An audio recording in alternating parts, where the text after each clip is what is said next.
Thank you very much for coming and joining us. I feel it's a great privilege to be here on Holy Week to talk to you about Oscar Romero, in part because this was a very special time for him, as for all Christians, but especially in the reality that he lived in El Salvador.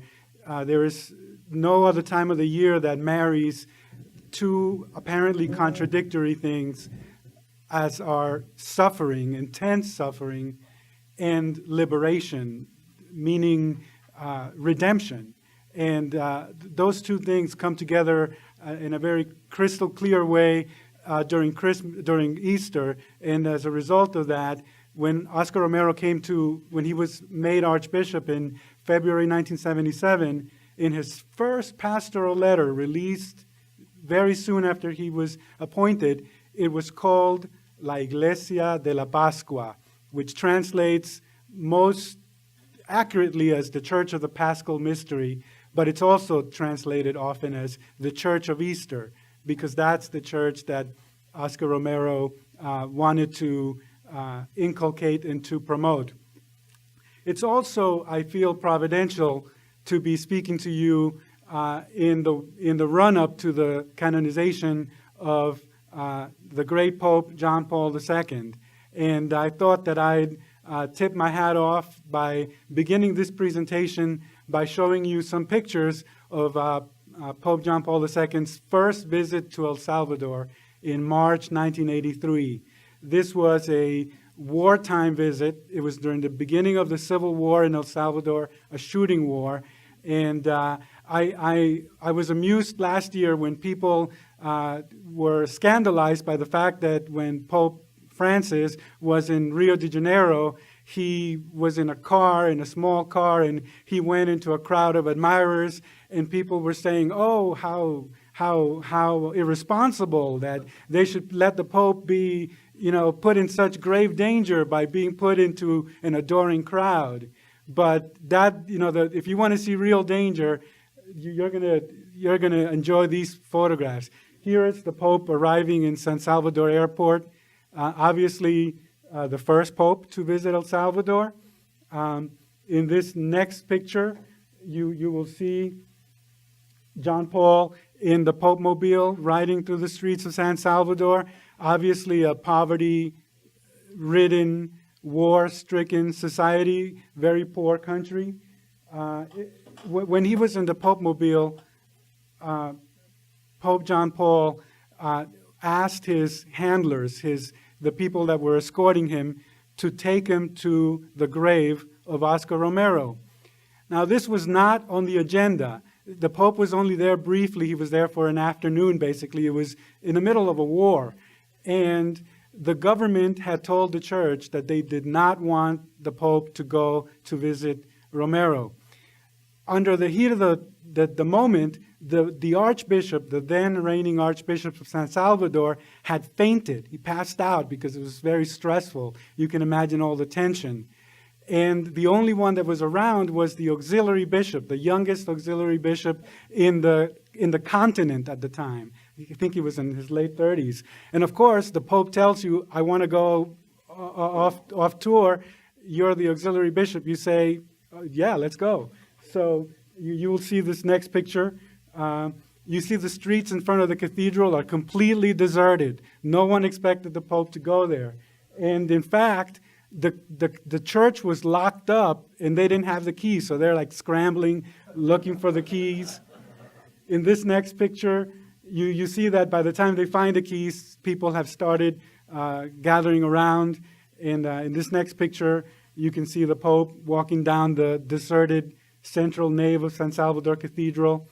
In this next picture, he reaches Romero's grave, littered with plaques from people thanking him for miracles. Romero's been dead 3 years at this point in 1983, but there was already a great outpouring of people who were looking to him for intercession and were acknowledging miracles. This next photograph shows a close-up of John Paul's face. He is said to have put his hands on Romero's tomb and said to the churchmen gathered around him, this bishop is ours, because at the time, and since, there has always been a great deal of debate regarding whether Romero died for the faith, that he died for politics. We'll talk a little bit about that in a second. But finally, this last picture is said to have sent shockwaves in Salvadoran society, because it made it clear for all that Romero was to be a universal figure. And even though this picture was taken a decade before the canonization cause was initiated, observers who are knowledgeable will tell you that this is the beginning of Oscar Romero's road to the sainthood. And so, obviously, I hope that this setup, if you didn't know about Romero before, will at least set up the question, who was this man that the Pope had such regard for him, and that would take, at such great peril to himself, would want to go out and pay tribute to him? So in the balance of my presentation, what I hope to do is to tell you, answer that question in broad strokes. Who was Romero? Talk briefly about why the Church and those supporting his canonization believe that he was a martyr, and beyond that, why he is important as a figure in the Church today. And so, in broad strokes, Oscar Romero was Archbishop of San Salvador. He was only Archbishop for 3 years. He was appointed in February 1977, and he was assassinated 3 years later on March 24, 1980. And the reason he was assassinated, as most people can know, is that he had become a great critic who was vocal in denunciations of human rights abuses by the military and generally the socioeconomic conditions for the country's poor. The life sketch of Oscar Romero: he was born on August 15, 1977, Feast of the Annunciation. 1917, thank you. He was appointed Archbishop in 1977. He was born August 15th, 1917, the Feast of the Annunciation, and also right in the middle of the Marian apparitions at Fatima. In fact, some Romero supporters will often comment that in the third secret, where it talks about a bishop dressed in white who is killed by soldiers, there's some resemblance there also to the Romero story. He was handpicked early on in his career by the hierarchy, by the Church, and he was sent to Rome to study, which is an unusual path for a priest in Latin America. So they thought he was bright and promising, so he was sent to complete his seminary studies in Rome during the Second World War. He was personally promoted by Pope Paul VI. He picked him to be a bishop, an auxiliary bishop, in 1970.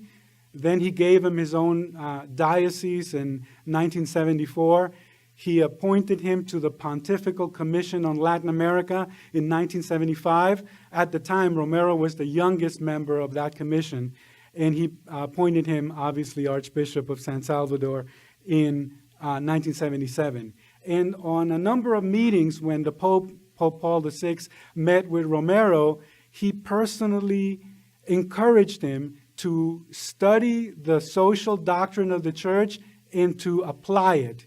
And he told him this specifically, and Romero noted it, and he attempted to heed that advice. Despite the fact that all of his life, Romero had been seen in church circles as a conservative, as a traditionalist. In fact, he had sort of icy relations with the Jesuits. He had various loggerheads at various points in his career with people that were in the tradition of liberation theology, a trend that was incipient in the 60s and 70s in Latin America. Romero was not an adherent of that viewpoint. He was in a ran in different church circles. He was friendly with Opus Dei.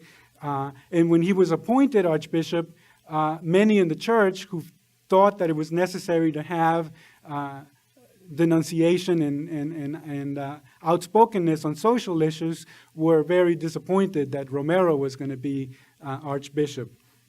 But in fact, he turned around, and he turned out to be a different kind of pastor than those who thought they had him pegged imagined that he would be.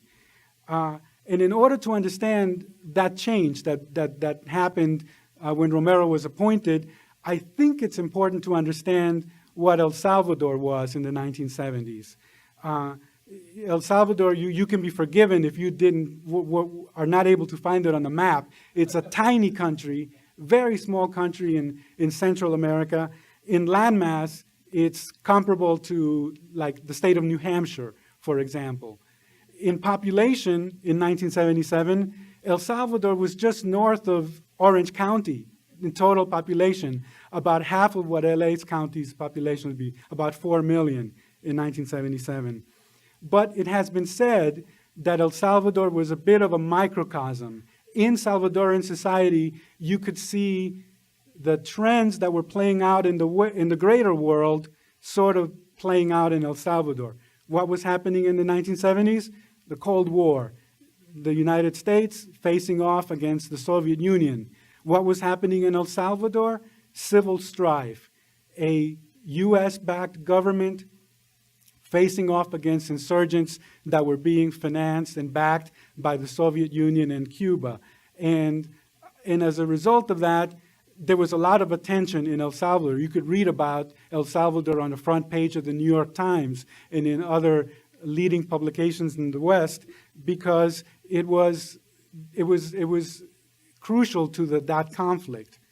Now, if you look at El Salvador, and I grew up there, I met Romero when I was a child in El Salvador, and at the time it just seemed like a normal place. But looking at it now, and looking at it specifically from an academic standpoint, I must admit that it's a very strange place. It's kind of like one of these futuristic but primitive societies that you see in like a sci-fi movie sometimes, that it's supposed to be in the future, but it looks like the Stone Age or something. That's what El Salvador was like. It was like a feudal society in some respects, like a traditional European feudal society.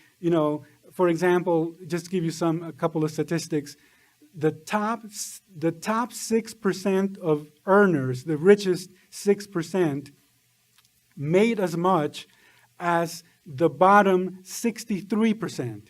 So there's like a complete disparity in the distribution of earning capacity and wealth. Yet, El Salvador in the 1970s is the world's third largest coffee exporter. There is great amounts of wealth. It's just not being distributed evenly. 41% of the population, landless peasants. So it's, like serfs or something.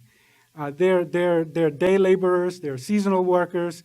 They don't have a future, they don't have many opportunities, they don't have many rights. It's forbidden for them to unionize, for example. And how is this enforced? How is this disparity kept in place? It's done by a modern state apparatus. It's basically a police state. There is an army, there is a regular police, civilian police, but there's also a military police that patrols this country. And if that were not enough, there are also paramilitary law enforcement groups that are later known as death squads. And so it's a police state generally. There is a veneer of democracy that is on paper. There's a constitution and there are rights, but it's basically ignored, and the military rules by rigging elections and appointing generals to basically defend the rights of the wealthy. And this is the situation that Romero gets thrust in. He gets, here you go, Oscar Romero, welcome, have at it. And of course, he makes a decision that he makes the wrong choice from a standpoint of self-preservation. The right choice would have been to just go with the flow and not say very much. But he doesn't do that. He listens to what Paul VI told him, and he applies the social doctrine of the church. And in fact, I posit to you that everything Romero does, he doesn't do by inspiration of liberation theology, for example. As I said, he had been at odds with liberation theology all of his career. He gets to the same place, but through a different path. And what is that path? Well, Romero had been an ascetic since the time that he was in the seminary. That is, he believed in ascetic practices, depriving yourself. He practiced mortification of the flesh. He fasted. He thought that it was necessary to deprive yourself in order to reach higher spiritual purification. And he came to see a radical identification with the poor as a logical extension of that ascetic drive to be deprived and to be poor, essentially. When Romero died, the archdiocese did an inventory of his possessions, and they found that his archbishop's ring was the most valuable thing that he possessed. He slept in a bed that he bought in the market. In the central market. He had 3 pairs of socks, for example. He had 1 pair of shoes. So he lived poverty. He thought that this was necessary, not because he was a socialist or anything of the sort, but because he thought that that's what Christianity called on him to do. He was also a follower and a student of patristics, the fathers of the church. And he looked to them, and he found in them radical commitment to the poor. And he often cited during his homilies St. Augustine and St. John Chrysostom and other saints that he thought were models of how to be selfless and give yourself to the poor. And the third source of his radical commitment was the social magisterium of the popes. Ever since his trip to Rome, his studies in Rome, Romero had become very devoted to the popes. And in particular, Paul VI, as I said, personally encouraged him and told him that he should be committed and implement the social doctrine. Now, Archbishop Romero has now, because of this commitment and a growing recognition in church circles that he was, in fact, as John Paul said, our bishop, he's been put on the road to canonization. And the premise of his canonization cause is that he's a martyr. That is to say that when he was killed in hatred of the faith. In order to understand that, I don't want to tell you something you already know, but just so that you have a general understanding, there are basically 2 ways of becoming a saint. One is you're a confessor who is recognized for his heroic or her heroic virtues, being a person that lives the faith in an exemplary way. Another way is by being declared a martyr. But in order to be declared a martyr, the church has certain requirements. There are 3 requirements. And as a lawyer, I kind of dig this stuff because it's elements and applying facts to the elements. You have to have a death, a violent death, element number 1, that is willingly accepted by the victim, element number 2, and 3, that is imposed in hatred of the faith. Now, most people agree that Romero meets the first 2 elements quite handily. It was a violent death. He was shot. He was saying Mass on a Sunday evening, and an assassin walked into the back of the church and shot him from the back of the church straight through the heart. It's a violent death. Was it willingly accepted? Yes. Everybody, if you talk to people in El Salvador, everybody knew that Romero was going to get killed. Romero knew he was going to get killed. The only question was when. And when it happened, it wasn't like, oh my God, they killed him. It was, they finally killed him, and it was obviously a horror, and people were were very saddened by it, but it was not a surprise. So it was willingly accepted. But the sticking point becomes, was it done in hatred of the faith? There are many who say, well, Romero was killed because he was politically inexpedient to those in power. They killed him because because he was criticizing them. So it was a political move, just like if you took out an opposition leader. And that has been the subject of much debate. But I will tell you, there is already a model, there's already a mold in the church for dealing with this type of situation, because it happens quite often. In fact, it first happened during the French Revolution. And I want to tell you that it's very appropriate to bring this subject up, because today, April 16th, is the 220th anniversary of the martyrdom of 20-odd laypersons who were killed in 1794 and beatified by John Paul II in 1984. They were killed during the French Revolution. They were martyrs during this revolution that was an inspiration for our American Revolution. So, during a war, you can have martyrs. The same thing happened with the Cristero martyrs. This was during the Mexican Civil War. Were there political issues involved? Sure there were. But the church has a process for sifting, using experts, and being able to locate the political issues and separating them from the religious issues. Obviously, the martyrs of the Spanish Civil War, very similar situation. You had the victims of the Nazis in the 1930s and 40s, the victims of the communist regimes in Eastern Europe and going on to this day. For all of these situations, the tyrants will always deny having a religious motive.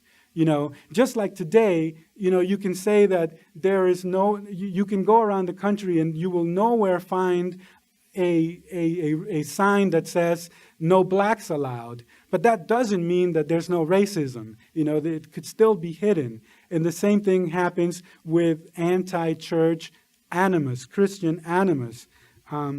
Read you a quote from a cleric with the Congregation for the Causes of Saints.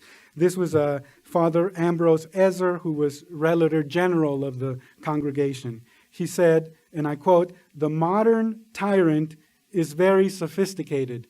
Tyrant is the technical name in the church for the person that kills the martyr. And I feel that today being Spy Wednesday, the day that we recall Judas's betrayal, it's appropriate to reflect on the tyrants and what's in their minds. He pretends not to be against religion or even interested in it, so he does not ask their victims what their faith is. But in reality, he is either without religion or makes some ideology into an ersatz religion. So you can see that the fact that there were political components to Romero's killers does not mean that it was not an act in hatred of the faith. Here is Pope Benedict on the same point.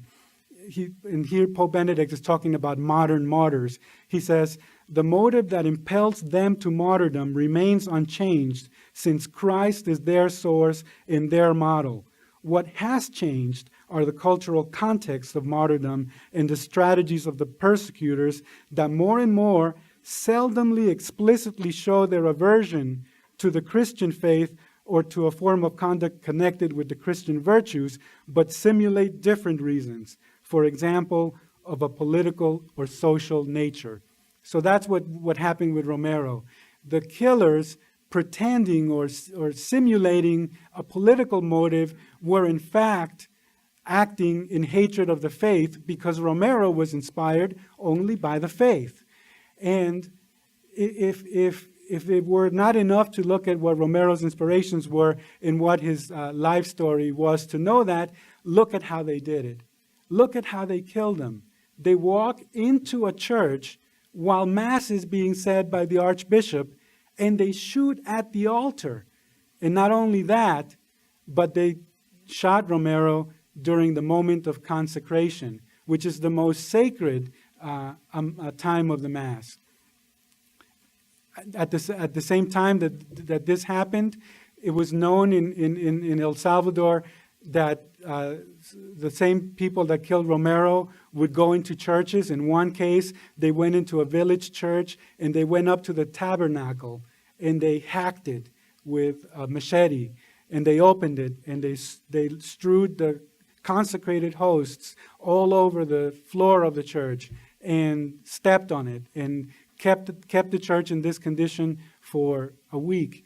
And later, Romero himself came to the church to pick up the desecrated hosts and rededicate the church to its holy uses. And I got to tell you, my last point, since we're coming to the end of my presentation, is that this is the future. This is the future. Martyrs who are getting killed for reasons that don't appear to be religious, but if you look behind their motives, there are religious motives. There's been a study of, Pope Francis likes to say that this is a time of martyrs. We have more martyrs in the church today than we did during the early days of the church, and that's backed up by statistics. There is John Allen, the reporter formerly from National Catholic Reporter, now with the Boston Globe, has a great book on, it's called The Global War on Christians, and he has statistics in there that there's been approximately 70 million martyrs since the time of Jesus. And of that figure, 45 million were during the 20th century. So this is what the church is facing today. And obviously, I say that Romero is in the title of this talk, I said Romero is the first of the new martyrs. What I mean by that is he's the one that's the most prominent one that hasn't been canonized. But Pope Francis has made it known that he wants to put this cause on the front burner, because Romero represents a lot of what Pope Francis is asking the church to do, to be a church of the poor, to go out to the existential peripheries and reach out to areas where others have not thought to look before, and also just to generally get out there, not to stay in the temple, but to go out and to reach out to groups, the way that we try to do in the St. Thomas More Society, reaching out to lawyers, for example. Leave you with a quote from Pope Benedict. He was asked about Romero when he was flying to Brazil in 2007, and this is what he said: that Romero as a person merits beatification, I have no doubt. He was certainly a great witness to the faith. He was a man of great Christian virtue who was committed to peace and against the dictatorship. He was killed during the moment of consecration. Therefore, it was truly a credible death, a testimony to the faith. And I want to say happy birthday, Pope Benedict. Today, he is 87. Thank you very much.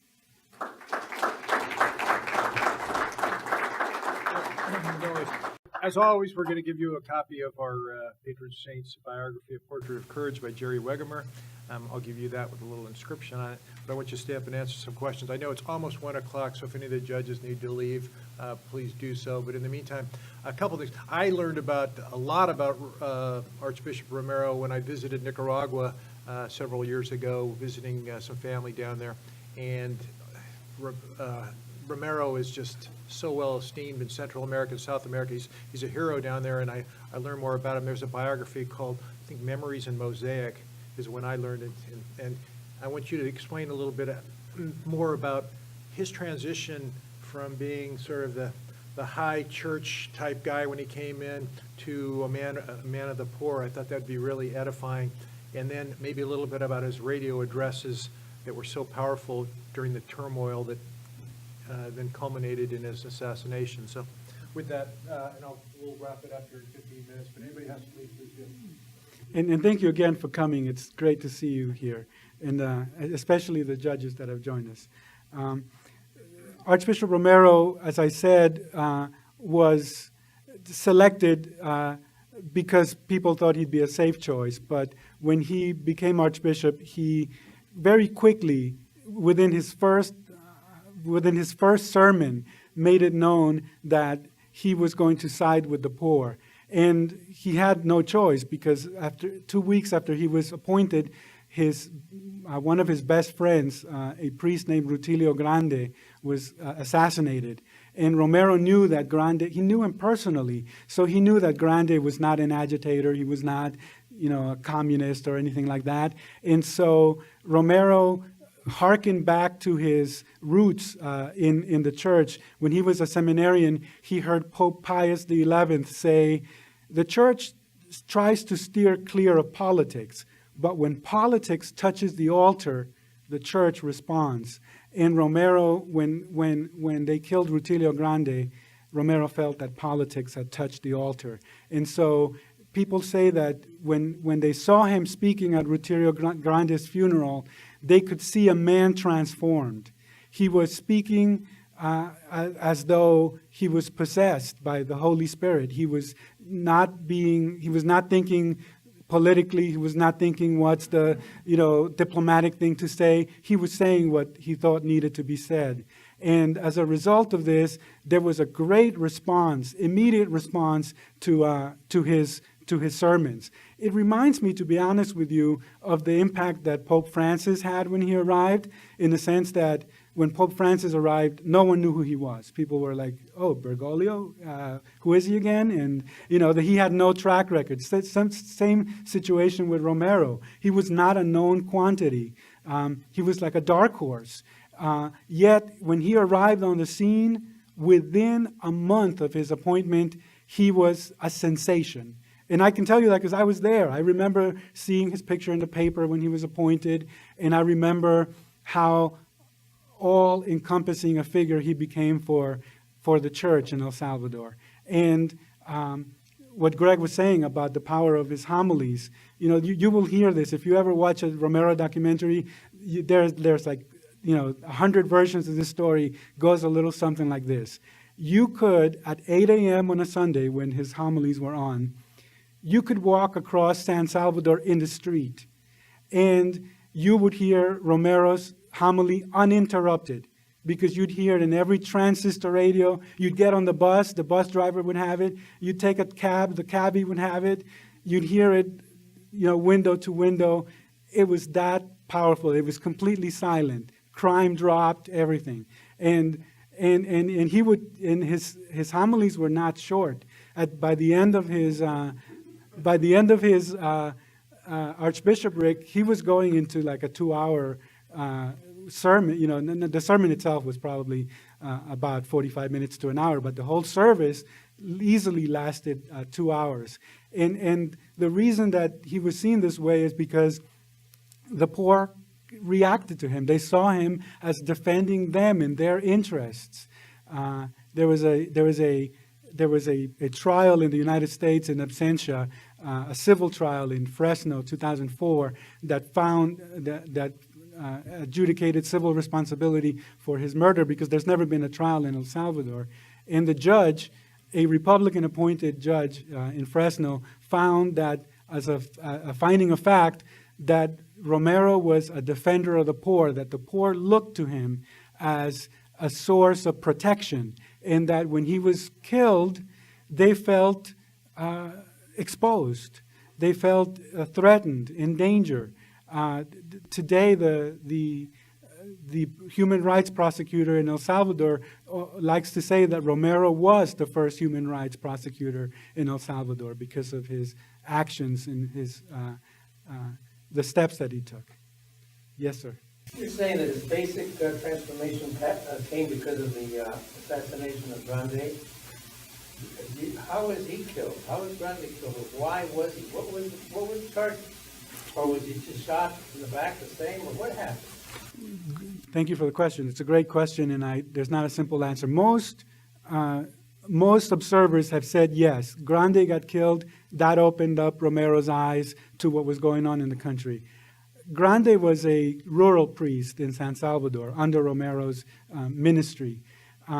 He was involved in ministering to peasants, and these peasants were organizing unions, and Grande was teaching them how to read, things like that that were frowned upon by the powers that be. And so Grande was assassinated. He was. Power structure assassinated. Who assassinated? That's a question that we cannot know the answer to because it was not officially investigated. One of the things that Romero demanded when Grande was killed is, I have a novel idea. Let's have a trial and put the people who killed him, and face their charges. Never was done. Never was investigated. But it is believed that it was these paramilitary law enforcement groups that killed him. And covered it up. And so, but my view is that wasn't that was a strong triggering factor, that there was also more to it. That is that Romero recognized that the situation was changing around him, and that led to his having a different reaction. Yes, sir. Archbishop Romero was obviously an example to all of us. He had this radical conversion, and he died for his faith. Why do you suppose that it's taken so long for him to be recognized as a saint? Thank you. Question is, why has it taken so long for Romero to be recognized as a saint? And